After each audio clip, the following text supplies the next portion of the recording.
Time to fuel your business success. Welcome to Harmonious at Lunch. We're bringing you bite-sized advice and expert conversations to drive clarity and growth 5 days a week. Make sure you join our Facebook group at humanopt.com/lunch, where listeners like you and our guests hang out so we can find harmony in business together. If you're building a business, you're in the right place. Let's dive in. Welcome back into some more bite-sized business advice. In today's episode, we're talking about the entrepreneur's journey. We're going to hear from an entrepreneur who has been in business for a long time and is now starting to scale and make the business run itself, which is what we all want. So let's take notes and let's listen in. But Lesle Lane, welcome to the show and thank you for being here. Thank you, Brandon. It's a pleasure. So I love these episodes. I have a passion for these episodes because I just love hearing people who are winning and who have won in business. And it sounds like that's you. Not that there weren't trials and challenges. We can't overlook that stuff, of course. But you've been in business a while, and now you're going to that next phase of growth. So why don't you take me back? Well, first, tell me what is your business? Give the listeners a sense of what you do and why you even started doing this. Sure. So Studio 13 is a corporate photography business in Indianapolis, Indiana, but we have a national reach. And I started doing this because I'm third generation photographer. My parents did it before me. My grandparents did it before me. And even though I thought for a while I didn't want to do it, I got sucked in. And here I am 30 years later. And yeah, there were a lot of bumps in the road. Anybody that says that growing a business is linear has never truly grown a business. Yeah, amen to that. Now, you said you resisted. It's kind of funny. I always think how people do get pulled into certain businesses or industries. You said you're third generation. I mean, did you really even have a choice at that point? Third generation, there's got to be a lot of pressure there. Well, and I had a camera in my hand from the time I was 6 years old, my very own camera. I still have my first roll of film that I ever shot. So I'm sure that I did have an option, but I'm not sure I really felt like it. But it's in my blood. It's always, I can't even go out in public without seeing imagery everywhere I go. So, it is in my DNA, and I'm very fortunate. Yeah, no, absolutely. And it sounds like you also have a passion for it, which is a great thing, especially after 30 years. Is that true, though? I mean, have you ever seen that passion sort of wane, and is it still as strong today as it was in the beginning? Actually, I'm stronger now than I have been. And I think if you speak to people who are in creative arts like I am, even though it's a commercial creative arts, you ebb and flow, you burn out, you do all those things. But I'll tell you, the biggest thing that makes you burn out is being broke. And I'm just being very candid that when the business is not making money the way it should, it is very difficult to be creative because, again, we all have to eat. We all have to pay our mortgages. And these businesses, graphic designers, web designers, photographers, all of these things, we have to make a living. It can't be just because of passion. And so, yes, I am very passionate now. The business is doing very well, but those years that the business struggled, the burnout was very real, very real. Yeah, now let's talk about that because I know before recording the episode, you said you go through that feast or famine cycle, right? Like if you acquiring business, well, you're not fulfilling on the business, which means you're not really getting paid. And if you don't convert the business, then there is no business to fulfill. So again, you're not getting paid. So talk to me about that over the 30 years of the business. I mean, what was that like? And when did you get to that breaking point of saying, okay, this is not the right way and I have to do it differently? So my parents, they ran the business with 11 full-time employees. So think back to, Mad Men, where advertising agencies were king, money was flowing like nothing. And my mom did all the sales and business development. There were 3 photographers on staff that were all bringing in revenue. We had 3 lab technicians that were all bringing in revenue, and then an office manager that paid all the bills and did all the invoicing. So everybody had a role. And then all of a sudden, my stepfather gets taken out of the business. My mom gets taken out of the business to take care of him. And they're like, are you going to take it over? And I'm like, I'm 22. I don't know anything. And so I began to narrow the business down to where it was just me and one other employee because I felt like I could manage that as an income stream. I really couldn't. And so when I lost that partner of mine that had been with me for so many years, My daughter actually sat down with me and she said, I'm sorry, because this was a family member by this time. We'd been together for so long. And my daughter's like, I know this is a terrible time, but we've got to talk about the business. She's like, you can't keep going like this. I've watched you kill yourself over the years. It's time for us to change the way you do business now that this key person is gone. And so that's what we did. She was my first 1099 employee as an administrator, taking all the quoting off of me. And then I've got several assistants, but I decided that maybe it was time that they start shooting some things that I didn't really want to shoot anymore. While I was doing the social media, I was doing the blogging too. So we got 1099 people to do the social media and the blogging. And then this year I brought on a salesperson, and each one of these people works the hours they want to work.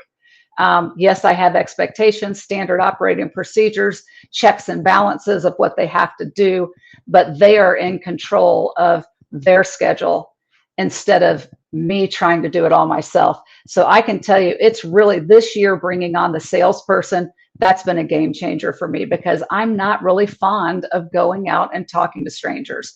I'm an introvert by nature. I like to be behind the camera. Now send me out with existing clients, I'll go all day long. And that's what I'm able to do now. So the salesperson goes out to bring in new business. I go out and I cultivate the old business. If I don't have any shooting to do, then I'm free to make sure those relationships are maintained. And so it's a two-part coin now, two-headed coin, that our sales and business development can be both continuing with the regular business and adding the new business on top of it. Yeah, it's nice to be in that place. I think we all dream to get there when we start a business, but the path is not so simple. It's not linear, like you said before. And YouTube, for you listening, I always love talking to photographers. We're not shooting people. There's no violence on this episode. I have a friend who's a photographer, another who's a videographer. He's like, yeah, we shot some people yesterday. I'm like, dude, you gotta chill out. We're in church right now. You can't say that. I know. Yes, we are photographing and capturing people. I love it. I do want to go back though, because that conversation with your daughter seems like an inflection point in the business. And you said she said she watched you kill yourself. Mhm. And I'm curious, because you're obviously still alive today, but I know what you mean by that. Were there physical health implications on growing the business? Because I've heard that story a number of times, where the stress just piles up and it actually manifests itself in the way of physical disease or illness. Was that there, or was it just the stress of it all? No, the depression was so deep. It was the mental health aspect. And I think anytime you talk to somebody that the burden of income is on their shoulders and the burden of taking care of people and their families is on them. So with me being the primary producer, and then the income I make needed to support not only me, but my right-hand person, that was so much pressure on me. And the depression and the tears and the temper. I mean, where I would just lose my cool. And that's just not who I am. Even though I'm spirited, I'm a pretty easygoing person. And I would just get so frustrated. And when we would lose a job, I would take it so personally, because I'm the one out there doing the sales. If it's not my fault, whose fault is it? And it was such a heavy burden. And I think that any entrepreneur out there would tell you that those times where the weight of the world is on your shoulders, the mental health aspect is very real. Oh yeah, no, there's no discounting that. It's very real, whether you get it formally diagnosed or not. The feeling is there, and it's a lot of pressure. And for those people who can't handle it, I personally always advise people to really consider that side of entrepreneurship before they get into it, because it's something that, I've been there myself in past business endeavors, and it's crazy because it takes a long time to get out of it too. So for you have that conversation. Your daughter says that to you. She comes on board, which is an amazing gift. Fourth generation, super cool, by the way. What's the path out of that? And from then to now, the mental health path in particular, because that's not a quick journey. No, luckily my daughter, she gave me 2 years. She goes, I'm in for 2 years and then I'm out. And she said, that's all I'm going to give you. And so she came in, she made a lot of changes. She trained her replacement. So I didn't have to do that. And her replacement is amazing. And for me, a lot has changed in my life in the last 4 to 6 years. So, I decided during the Great Recession of '07, '08, '09, get divorced, start the business over. And then I lost my partner several years after that, met my new husband. I mean, so many stepping stones to me coming almost in bloom, if that makes any sense. I'm in my mid 50s, and for the first time in my career, I am truly happy with where the business is going. I'm happy with where we're at. I have a team that I am so grateful for every day. We're up to 9 associates between photographers, assistants, and then administrators that do different things. And I just have a vision now where before I really didn't. I knew I couldn't go on like that, but how in the world was I going to change? Where does that change come from? And life gave me the horrible change of losing my right-hand person, but then the gift of my daughter saying, I can help you. I can see it. Let's do this together. And so having somebody, and I will stress this for your listeners, if you do not have a cheerleading section of your life that is helping you feel good about what you're doing in your business life, and then mentorship on the other side of people that can professionally advise you. You need both, not one or the other. Cheerleaders are no good if they're yes people, and mentors are no good if they're no people. You got to have both.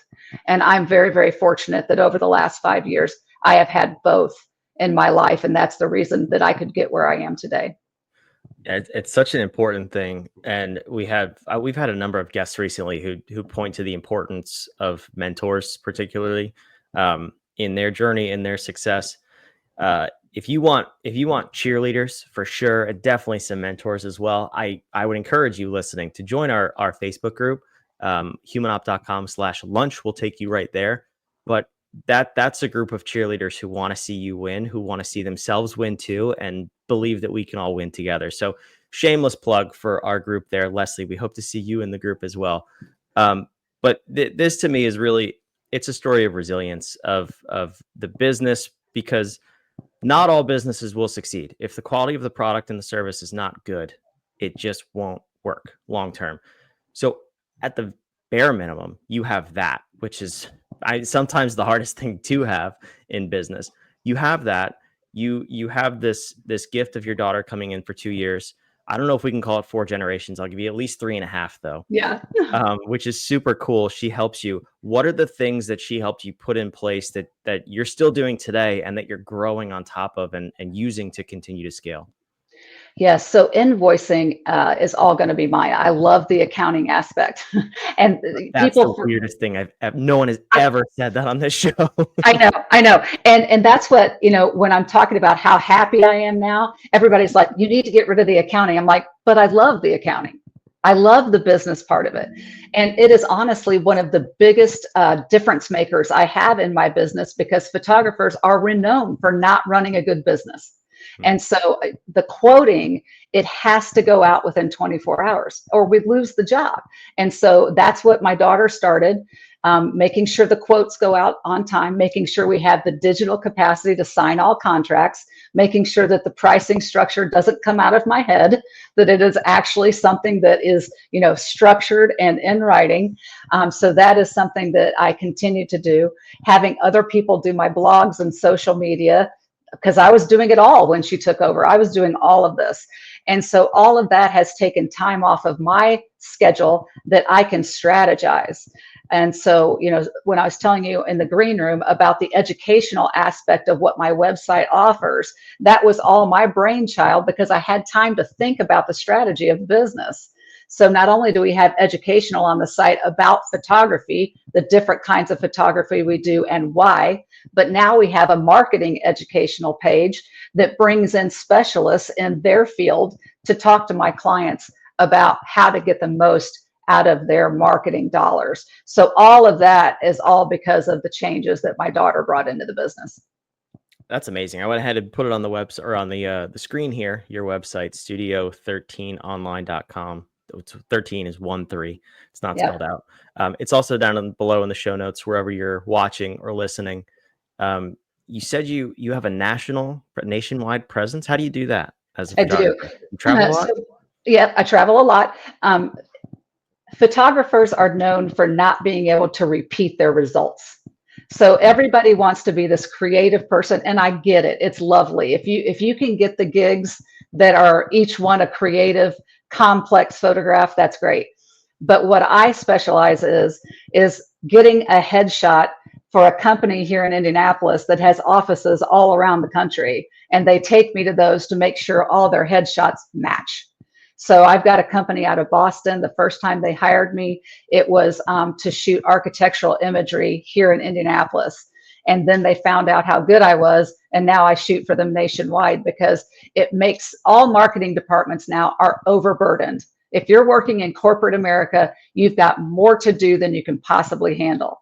And so if I can go out of state, deliver the images, edited the way the client wants, named and cataloged the way the client wants, it means the marketing department only has to drop the files where they need them instead of having to do all of those things, naming conventions and editing and all that.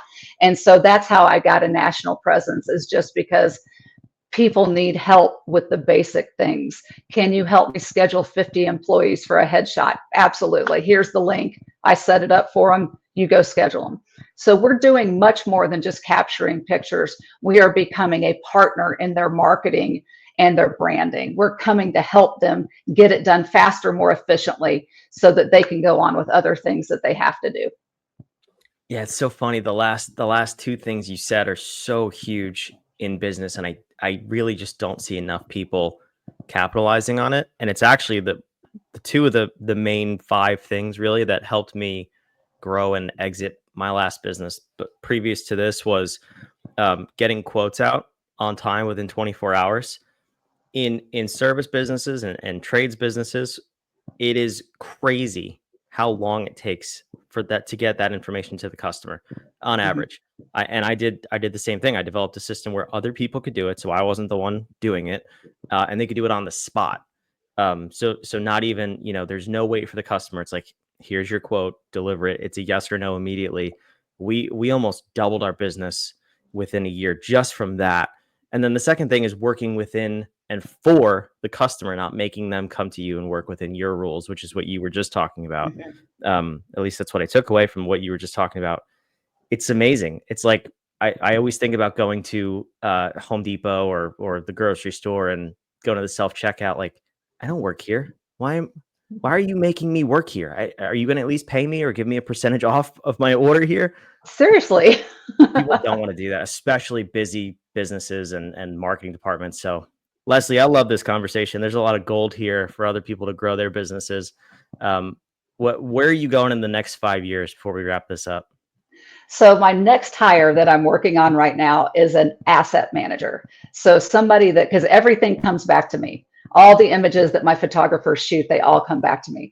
And so somebody that can go through the files, get rid of all the bad images, and create proofs for the clients without me having to touch it. So that's my next big hurdle.